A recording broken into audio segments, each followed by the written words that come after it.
Tom Malinowski joining me live from Washington, D.C., and he's just been appointed vice chair of the House Committee on Foreign Affairs. So congratulations on that appointment. It will be a very important one, and one that will be closely watched, of course, from this part of the world. You clearly feel very strongly about freezing these arms sales to Saudi Arabia, who, you know, you can explain to me why they shouldn't be a crucial U.S. ally in a moment. So, just explain why you feel so that this is such an important issue.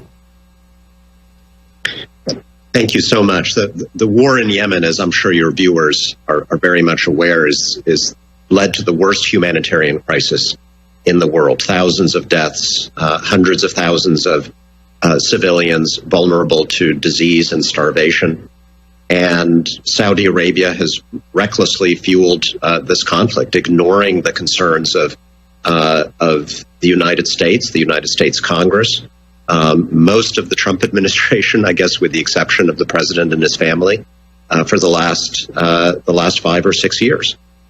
So we feel, and this isn't just Democrats in Congress, overwhelming majorities in Congress for several years have felt that the United States should not be facilitating the Saudi Arabia's offensive airstrikes that have caused so much of this harm over the last few years, and the Biden administration agrees and has taken this early action.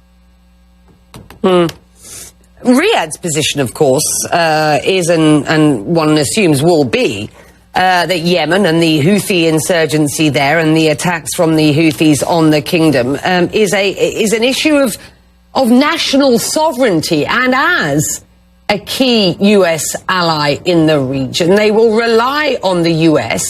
for support. What is your message then to the kingdom? My message, our message, is that Saudi Arabia is completely dependent on the United States for its defense, and yet has completely ignored American concerns about the war in Yemen, about human rights, about mistreatment of American citizens.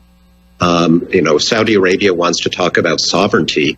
It needs to account for the fact that its government kidnapped an American resident off of U.S. soil and dismembered him several years ago, and only got away with it because of a close personal relationship between the Saudi royal family and President Trump's family. Well, that's no longer there. It has to now take some responsibility for making this relationship better, rather than relying on Americans to always ignore Saudi misbehavior.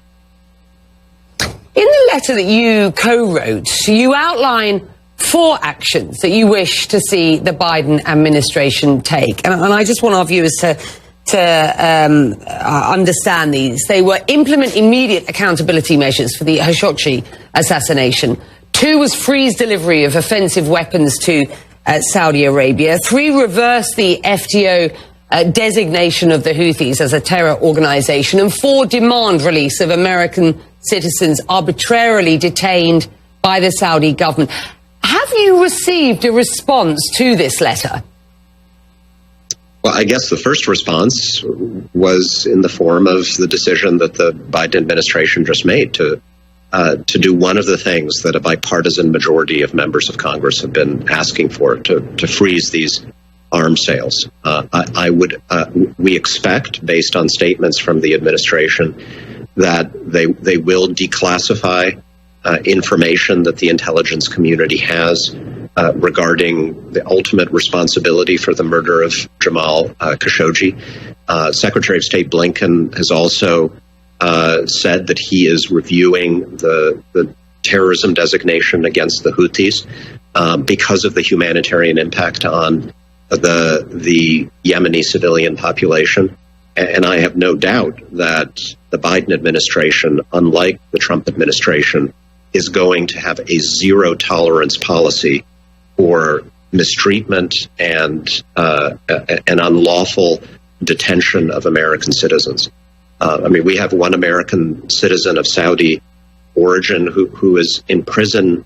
This is a doctor from Boston who's in prison in Saudi Arabia for the crime of becoming an American citizen without the permission of the Saudi royal family. This is not a government that is acting like a U.S. ally. If it wants to be treated like a U.S. ally, it needs to act like a U.S. ally. On one of the points that you were just discussing there, the reversal of the designation of the Houthis, with respect, Anthony Blinken, as you rightly point out, has said that he will review that designation. He said review rather than reverse. I wonder whether you believe that was sort of taking a sort of middle ground approach, or how you would describe what you heard from Anthony Blinken. And if you can just explain to us just how easy it is to actually reverse that decision made by the Trump administration in its dying hours, as it were. So he didn't say review rather than diverse. It would make no sense to review such a decision unless you were considering reversing it. That's the point. Remember, President Biden has been in office for just a few days.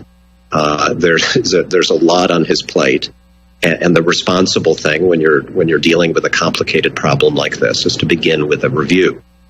Both Tony Blinken, the Secretary of State, and Jake Sullivan, the new National Security Advisor, have said that they were very troubled by the decision to designate the Houthis, not because the Houthis are nice people. They are equally responsible, I would say, as Saudi Arabia for the suffering of the Yemeni people and deserve to be held accountable. But the practical difficulty here is that it just is not possible to provide the humanitarian assistance to the 80% of the Yemeni innocent civilian population that is under Houthi control if the entire Houthi movement and government is designated. It just creates enormous practical difficulties for saving lives. And so what I imagine they will do is look for a way to hold the Houthis accountable as they deserve to be, but without making it impossible for the UN and humanitarian agencies to provide life-saving help for completely innocent people in that country. No, and you make a very good point, because just the reversing this designation doesn't necessarily mean that the war is going to, the war will end any time soon, nor indeed will the freeze on arms sales, were that to become permanent. That is the issue, isn't it? But that at this point, this is a war that continues. Correct? I mean, neither of these moves are necessarily going to end this war, this conflict in Yemen, which has been so destructive to so many. By themselves, no. But do keep in mind, as I said at the outset, Saudi Arabia is entirely dependent on the United States to maintain its defenses and its military efforts. It's not just arms that the United States sells. We sell the service of helping to maintain the Saudi Air Force in ways that, if that were removed, it would be very, very difficult for Saudi Arabia to sustain a massive campaign of airstrikes over Yemen for a long period of time. Somebody's got to service those American-provided aircraft, and they can't do it without our help. So it does give the Biden administration a lot of leverage to go back to diplomacy and to persuade the Saudis to be open to a political settlement to this conflict. I'd like to talk to you at length. This region is our region, and I'm fascinated to get your position on various different issues, not least the appointment of Rob Malley, of course, and the Biden position on Iran. I can't do that now because I've got to have to take a break. We are a packed show this evening, but I'd love to have you back, sir. So please, let's talk again in the weeks to come. It'll be fascinating to get your insight, given your new position on that Foreign Affairs Committee. Thank you.